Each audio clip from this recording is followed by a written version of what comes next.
హైదరాబాద్ ప్రాంతీయ పాస్పోర్ట్ కార్యాలయానికి అరుదైన గుర్తింపు దక్కింది. రాజధాని ఢిల్లీలో జరిగిన ప్రాంతీయ పాస్పోర్ట్ అధికారుల సమావేశంలో 2024-25 మధ్య సంవత్సరానికి గాను సంస్కరణలు, ప్రజాసేవ పట్ల నిబద్ధత విభాగంలో అవార్డు సాధించింది. ఈ అవార్డును 11వ పాస్పోర్ట్ సేవా దివస్ కార్యక్రమంలో విదేశాంగ శాఖ సహాయ మంత్రి పవిత్ర మార్గరిటా ప్రదానం చేశారు. హైదరాబాద్ పాస్పోర్ట్ అధికారిని జొన్నలగడ్డ స్నేహజ ఈ అవార్డు అందుకున్నారు. పాస్పోర్ట్ వెరిఫికేషన్లో ఉత్తమ సేవలు అందించినందుకు గాను తెలంగాణ పోలీసు విభాగాన్ని కూడా సత్కరించారు.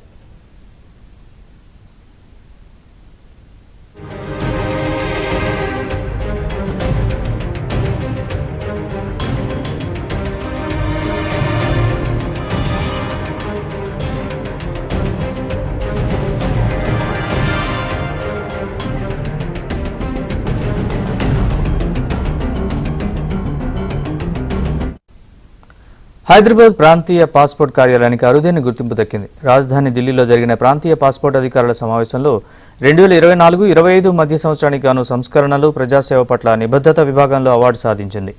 ఈ అవార్డును 11వ పాస్పోర్ట్ సేవా దివస్ కార్యక్రమంలో విదేశాంగ శాఖ సహాయ మంత్రి పవిత్ర మార్గరిటా ప్రదానం చేశారు.